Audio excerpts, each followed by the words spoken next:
मैं जानती हूँ आप सब बहुत परेशान हैं और मुझसे बहुत कुछ पूछना चाहते हैं। मैं दूंगी आपके हर सवाल का जवाब। आज आपकी शादी की बात होगी, पंचांग की बात होगी, बहुत कुछ ऐसे बताने वाली हूँ जिससे अगले सीजन आपकी शादी पक्की ज़रूर होगी। आज आपकी शादी के 7 सवाल होंगे और मैं उनके 7 जवाब दूंगी। आज जो सवाल पूछे जाएंगे वो आपकी ही समस्या हल करेंगे। हो सकता है अगला मौका आपको मिल जाए। आज आपको बताऊंगी कि आपकी शादी पक्की कैसे होगी और पंचांग के मुताबिक आपकी दुल्हन कैसी होनी चाहिए ये भी जान लीजिएगा। आइए बात करते हैं आज के पहले महा उपाय की। क्या शादीशुदा जिंदगी में, क्या आपकी मैरिड लाइफ में प्रॉब्लम है? आपको एक मंत्र बता रही हूँ, आपको उसका जाप करना है। मंत्र क्या है, नोट कीजिए। धम धीम धुम धुर्जते ध पत्नी वाम वीम वूम वाग्देश्वरी ध क्रम क्रीम क्रूम कालिका देवी ध शम शीम शूम में शुंभुभो कुरु। अगर लड़की ये प्रयोग कर रही है तो पत्नी की जगह पति का शब्द बोले। सुबह नहाकर काली या माँ दुर्गा के चित्र पर लाल फूल चढ़ाए। चलिए देखते हैं कि पहला सवाल कौन पूछ रहा है। मेरी शादी नहीं हुई है और मेरी शादी का सही वक्त और सही लड़का कौन होगा कैसे पता चलता है? चलिए अब आपके सवाल का जवाब दे देती हूँ। ये समस्या है, हमारे कई दर्शकों की भी हो सकती है कि कैसे पता चले। देखिए, आपकी कुंडली, आपकी जो जन्म कुंडली है, ये आपको बता देती है कि आपका जो जीवन साथी है वो कैसा दिखता होगा। जो इसमें 7th हाउस के ट्रेट्स होंगे, जो राशि होगी, जो प्लैनेट्स बैठे होंगे, लगभग वैसा ही हमारे पार्टनर के ट्रेट्स होंगे। इसके अलावा आपके हाथ की लकीरें भी बता देती हैं कि किस उम्र में आपकी शादी होगी और शादी बनेगी या नहीं बनेगी। हाथ की लिमिटेशन ये है कि आप ये नहीं बता सकते कि किस तरीके का पार्टनर होगा, पर जन्म कुंडली से आप ये बता सकते हैं अब शादी कब होगी। जैसे मैंने आपको बताया, आपकी हाथ में राइट एज निकल जाती है, साल 1.5 साल का फ़र्क आता है कि इस एज में होगी। हॉरोस्कोप में 7th हाउस की दशा और ट्रांजिट जब एक साथ एक्टिव होते हैं या उस राशि का प्लैनेट जब एक्टिव हो जाता है थोड़े समय के लिए और ट्रांजिट भी एक्टिव हो जाते हैं तो शादी का योग झटपट खुल जाता है। तो शादी एक विंडो की, जैसे आप बांके बिहारी मंदिर जाते हो तो बांके बिहारी मंदिर में कैसे होता है कि पर्दा करते हैं और हटाते हैं, करते हैं हटाते हैं, ठीक शादी के भी योग इसी तरीके से होते हैं। खुलते हैं, बंद होते हैं, खुलते हैं, बंद होते हैं। सही समय पे खुले और आप सही चीज़ अट्रैक्ट कर लें और इमीडिएट डिसीजन ले लें तो शादी झटपट हो जाती है। अब एक और सवाल लेते हैं। फैमिली गुरु, मुझे आपसे जानना है, जिससे मैं शादी करना चाह रही हूँ वो वफादार होगा या नहीं, वो मेरा साथ देगा नहीं, इसके कौन सा ट्रिक है ऐसा जिससे मैं जान सकती हूँ? प्लीज आंसर करें। देखिए, सामने वाले के अंदर कितनी ईमानदारी है ये उसके हॉरोस्कोप से आप इजीली किसी भी अच्छे एस्ट्रोलॉजर के पास जाके जान सकते हैं, समझ सकते हैं कि इसमें वफादारी के ट्रेट्स हैं या नहीं। लेकिन अगर हम नॉर्मल एज एन एस्ट्रोलॉजर देखें या जिस समय पे शास्त्र लिखे गए उस टाइम पे आदमियों को बहुत अलग छूट थी और औरत को बहुत अलग छूट थी। औरतों को तो शायद छूट थी नहीं। आज के ज़माने में भी हम देखें, ख़ास तौर पे हमारे देश में काफ़ी फ़र्क है। हम जितना मर्जी कर लें लेकिन एक फ़र्क आ जाता है। वेस्टर्न कंट्रीज़ में इस तरीके का फ़र्क देखने को नहीं मिलता, इसलिए वफ़ादारी की बहुत ज़्यादा उम्मीदें भी लोग एक दूसरे से नहीं करते हैं। लेकिन अगर आपके हॉरोस्कोप में अगर लग्न में सूर्य बैठा हुआ है या ऐसे रॉयल प्लैनेट्स बैठे हुए हैं जहाँ पर आप अपनी इज्जत पे दाग नहीं लगने देंगे। देखिए, ऑनेस्टी जहाँ तक मैं समझती हूँ लोगों को देखने के बाद, आदमी ईमानदार तब तक है जब तक उसको अपॉर्चुनिटी नहीं आती। अपॉर्चुनिटी आने के बाद अगर कोई ईमानदार है तो उस ईमानदारी को हम ईमानदारी गिनेंगे। किसी को मौका ही नहीं मिलता कि बाहर ट्रैवल कर सके, घूम फिर सके, अकेले जा सके, तो वो ईमानदार होने के अलावा वो चॉइस क्या बची है। लेकिन मौका हो और आदमी ईमानदार हो, ऐसे ट्रेट्स आपको देखने को मिलते हैं जब अच्छे प्लैनेट्स जैसे जुपिटर और सन का रिफ्लेक्शन होता है लग्न के ऊपर, सोच के ऊपर, कि आदमी को लगता है नहीं यार ये सब बेकार की चीज़ें, मुझे अपने पार्टनर को धोखा नहीं देना चाहिए। तो इस तरीके के ट्रेट्स आपको देखने के मिलते हैं। इसके अलावा अगर आप फेस रीडिंग में देखें तो आपको दिखेगा कि जिनकी लैशेज़, चाहे आदमी हो या औरत, जिनकी लैशेज़ लंबी लंबी और घनी घनी होती हैं, ऐसे लोग यूजुअली दूसरों की इच्छाओं को लेकर सेंसिटिव होते हैं और सेंसिटिव लोगों के अंदर ईमानदारी ज़्यादा देखी जाती है। आइए बात करते हैं आज के दूसरे महा उपाय की। क्या पैसे की बहुत तंगी रहती है? अगर फाइनेंशियल परेशानियां बहुत बढ़ गई हैं, इससे मुक्ति चाहते हैं, गणपति जी की आराधना करें। इसके अलावा सफ़ेद गुंजा चिरमी को एक शीशी में गंगा जल में डालकर डेली श्री सूक्त का पाठ करें और वेंसडे को विशेष रूप से प्रसाद चढ़ाकर पूजा करें। अब देखते हैं आज का तीसरा सवाल कौन पूछ रहा है। फैमिली गुरु, मैं ये पूछना चाहती हूँ आपसे कि शादी के बाद ससुराल में कैसे एडजस्ट करें। एडजस्ट करने में बहुत दिक्कतें आती हैं, इसे कैसे ठीक किया जा सकता है। देखिए, फैमिली में एडजस्ट होने में दिक्कतें तो आती ही हैं और इस बात को मैं बखूबी समझती हूँ, लेकिन एडजस्ट करने के लिए बड़ा सिंपल सा सवाल है। घर की फीमेल्स को आपको खुश रखना है, इसीलिए हमारे यहाँ पर पैर छूने की प्रथा है, क्योंकि ये ईगोलेसनेस को दर्शाती है। और जब आप सुबह अच्छे दिल से सबके पैर छूते हैं तो मन से ब्लेसिंग्स निकलती हैं, तो अपने संस्कारों को आप बिल्कुल नहीं छोड़िएगा। इसके अलावा जो करने वाली चीज़ है वो ये कि अगर आप अपने कमरे में ना कर सकें, ऐसे प्राइवेसी ना हो, तो अपने मायके में भी आप ये कर सकते हैं। शहद की बोतल में फैमिली पिक्चर्स डालने से रिश्तों में मिठास घुलती है। बेसिकली हम अस्तित्व को, यूनिवर्स को, कुदरत को एक इशारा देते हैं कि इस तरीके का प्रयोजन मैं अपनी ज़िंदगी में चाहती हूँ, और कुदरत का तो काम ही देना है जो आप चाहें। तो जैसे आप प्रतीक छोड़ेंगी वैसे ही आपको रिजल्ट मिलेंगे। अब हम जानेंगे क्या है आज का तीसरा महा उपाय। क्या कर्ज उतर नहीं रहा है? गजेंद्र मोक्ष स्तोत्र का डेली सूर्योदय से पहले पाठ करना बहुत अच्छा उपाय है। दर्शकों को इस तरह सवाल पूछने का मौका फिर इस शो पर मिलता है, सिर्फ और सिर्फ इसी शो पर। आगे भी मिलता रहेगा, क्योंकि आप हमारे लिए खास हैं। अब जानते हैं हमारे अगले सवाल के बारे में। क्या है दर्शक की समस्या और क्या है उनका सवाल? कई बार ऐसा होता है कि बच्चे माँ बाप को सही शादी नहीं होने पर माँ बाप को ही गलत जिम्मेदार ठहरा देते हैं। तो ऐसा क्या माँ बाप करे जिससे कि बच्चे गलत माँ बाप को न साबित करें?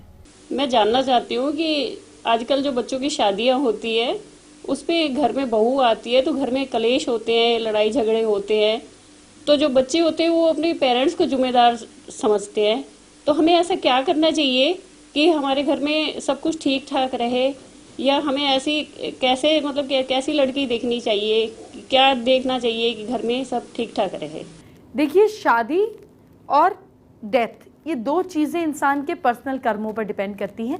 वैसे भी जब शादी की उम्र आ जाती है तो माँ बाप के ऊपर कुछ रहता नहीं है। पहले आप देखते थे कि बाल विवाह होते थे, जिसमें बच्चों का रोल नहीं होता था, बिना देखे एक दूसरे की शादी कर देते थे। लेकिन अब 14 साल के बाद बच्चे का अपना चार्ट, अपना भाग्य एक्टिव हो जाता है, और अब तो शादी 18 के बाद ही होती है ना मिनिमम। तो इसीलिए ये अपने भाग्य की बात है। माता पिता उस बच्चे से सुख ले सके, बच्चे, क्योंकि बच्चे दुखी होंगे तो आप भी दुखी होंगे, आपके भी दिमाग में टिक टिक लगी रहेगी। तो आपके बच्चों से आपको सुख मिले वो तभी होगा जब आपके बच्चे वेल सेटल्ड हो। इसलिए आप अपने 5वें हाउस के स्टोन को पहने। आपके घर का पंचम राशि जो है उसका स्टोन पहनने पर बच्चों के साथ आपके तालमेल अच्छे होते हैं, बच्चे आपकी बात सुनते समझते हैं और आपके बच्चे सुखी भी रहते हैं। अब मैं आपको बताती हूँ क्या है आज का अगला सवाल। कौन है, जानते हैं, समझते हैं, देखते हैं आपकी ज़िंदगी से कैसे जुड़ता है।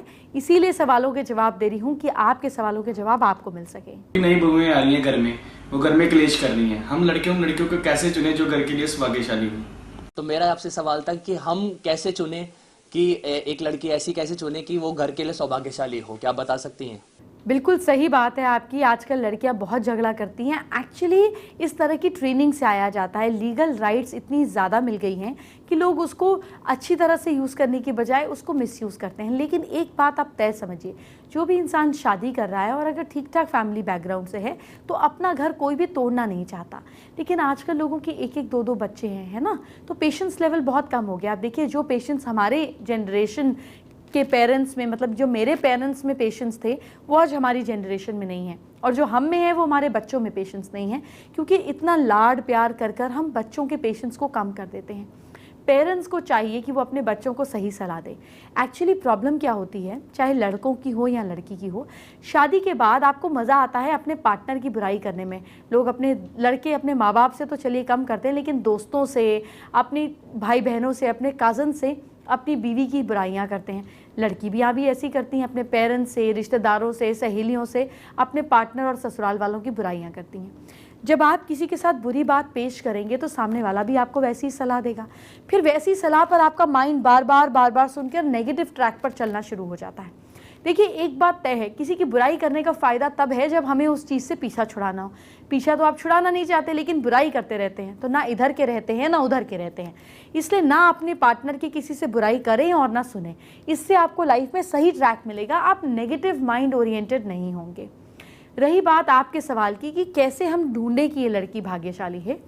देखिए, लोग जैसे होते हैं, लोग अंदर से जैसे होते हैं, उनके चेहरे पर वो हाव भाव, वो चीज़ें रिफ्लेक्ट करने लग जाती हैं। आपने देखा होगा जो लोग बहुत कनिंग, बहुत चालाक होते हैं, उनके चेहरे पर भी वैसी ही चालाकी आती है। जो भोले होते हैं उनके चेहरे पर भी वैसे ही भोलापन आ जाता है। जैसे आप बच्चों को देखें, बच्चे अंदर से इनोसेंट होते हैं तो चेहरे पर भी इनोसेंस दिखती है, झलकती है। तो चेहरा सब कुछ बताता है। इसके अलावा जब आप लड़की से बात करें, कोई सवाल पूछें, तो ज़रूर पूछें कि भाई तुम्हारा मेरी फैमिली के बारे में क्या व्यूज़ है, तुम कैसे उनके साथ रहना चाहती हो, और उसकी आँख में आँख डाल के देखिए। अगर लड़की झूठ बोल रही होगी तो अपनी आंखें फेरने लग जाएगी, ऊपर नीचे देखने लग जाएगी, इधर उधर देखने लग जाएगी, बॉडी पर स्क्रैच करने लग जाएगी। इस तरह के सिम्टम्स होंगे जैसे वो सवाल से भागने की कोशिश कर रही है। इस तरह छोटी छोटी बॉडी लैंग्वेज से भी आप लड़कियों को, उनके हाव भाव को पकड़ सकते हैं, समझ सकते हैं। इसके अलावा हॉरोस्कोप, हाथ दिखाना, ये हमारे कहीं ना कहीं बेसिक व्यक्तित्व को शो करता है। इसलिए अगर आप इस चीज़ में खुले हैं तो ज़रूर आप दोनों पास पहले जाएं, मैरिज काउंसलर से मिलें, अपनी शादी को प्लान्ड वे में लेंगे तो दिक्कतें कम आएंगी। अब हम जानेंगे क्या है आज का चौथा महा उपाय।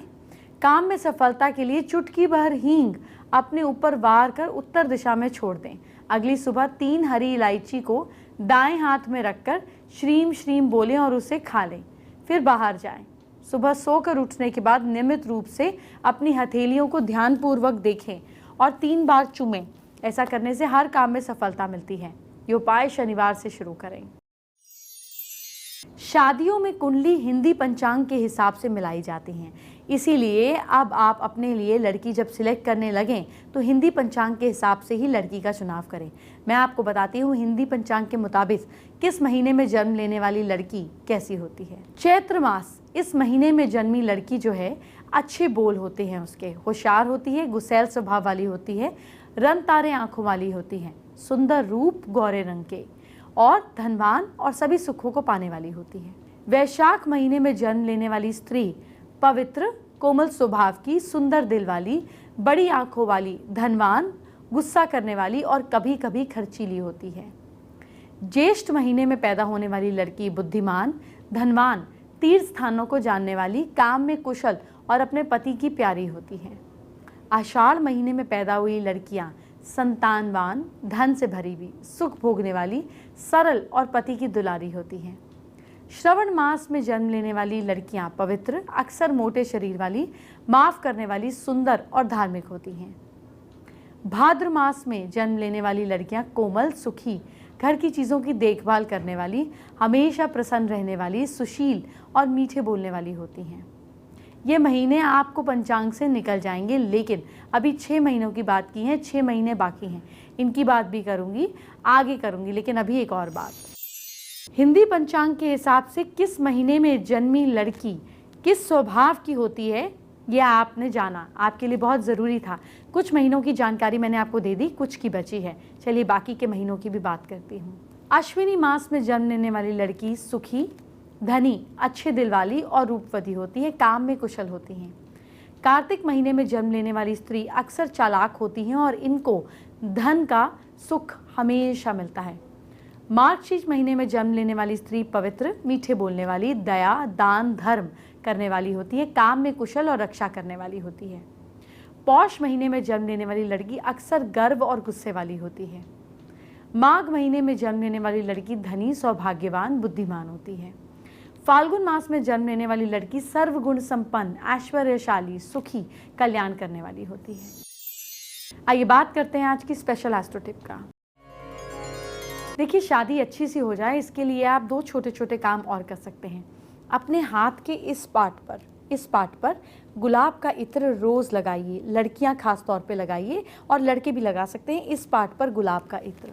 और दूसरी बात, इस पार्ट पर हाथ के आप तुलसी का जल लगाइए। जब बुध और शुक्र दोनों स्ट्रांग हो जाते हैं तो झट मंगनी पट ब्याह के योग बनते हैं।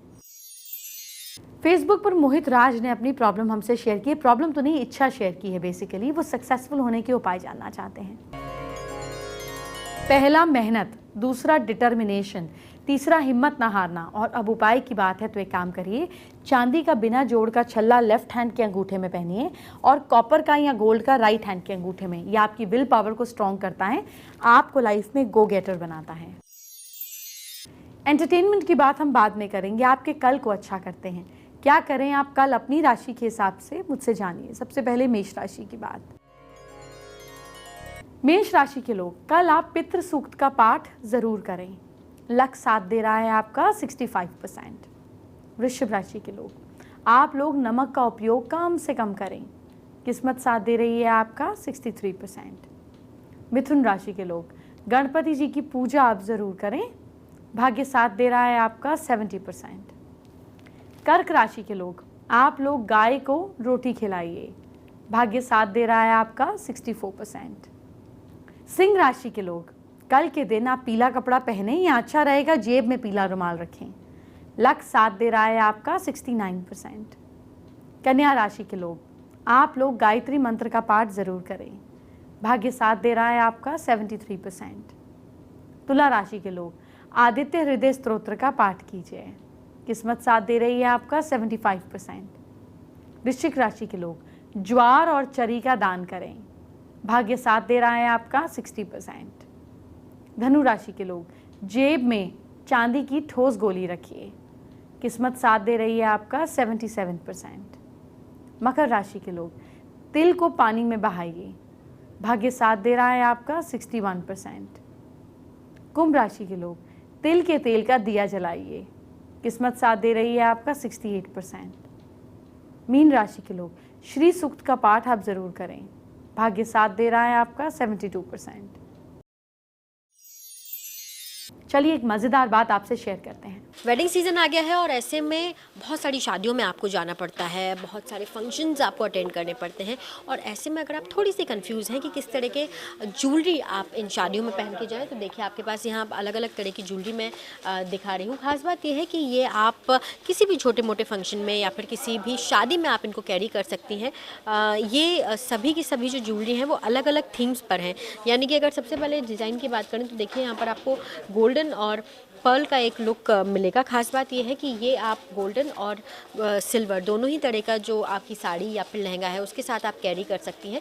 लेकिन अगर आप चाहती हैं ट्रेडिशनल कॉइन ज्वेलरी में जाएं या फिर टेम्पल ज्वेलरी में जाएं तो उसके लेके भी आप ज़रूरी नहीं है कि आप गोल्ड में ही जाएं। आप इस तरह की कुछ ज्वेलरी जो है, जो कि मॉडर्न ज्वेलरी है, वो आप कैरी कर सकती हैं। कुंदन अपने आप में बहुत पसंद किया जाता है, उसको लेकर भी यहाँ पर बहुत सारे ऑप्शंस मिल जाएंगे। और अगेन छोटे छोटे पर्ल्स के लिए हम आपको बताते रहे हैं कि बहुत ज़्यादा इन है और इस सीज़न का सबसे ज़्यादा हॉट फेवरेट बना हुआ है। इसके अलावा अगर आप एक बहुत स्लीक सा लुक चाहते हैं, कुछ बहुत मेडअप लुक नहीं चाहते, तो देखिए इस तरह के भी आपको लुक मिलेंगे। इसमें आपको छोटे छोटे पर्ल्स के साथ अगेन गोल्डन और कुंदन वर्क आपको मिल जाएगा। लेकिन चोखर्स के अगर आप शौकीन हैं तो देखिए इस तरह के चोखर्स भी अवेलेबल हैं। आप का अगर कोई लहंगा या साड़ी इस कलर का नहीं है और आप उसे उस तरह से नहीं कैरी करना चाहते हैं तो आप उसे कस्टमाइज़ भी करवा सकते हैं। वेडिंग सीज़न पे अगर आप थोड़े से कंफ्यूज हैं, या तो आपकी शादी है या फिर आपको बहुत सारी वेडिंग्स अटेंड करनी है, तो इस तरह की कोई भी आप एक ज्वेलरी सेलेक्ट कर लीजिए और देखिए कि आप उस ज्वेलरी से उस पूरे अटायर को कितना कॉम्प्लीमेंट करती हैं। अब हम जानेंगे आज का 5वां और आखिरी महा उपाय। क्या ईश्वर के दर्शन करना चाहते हैं? शाम को अकेले कमरे में ज़मीन पर उत्तर की तरफ मुंह करके पालती मारकर बैठ जाइए।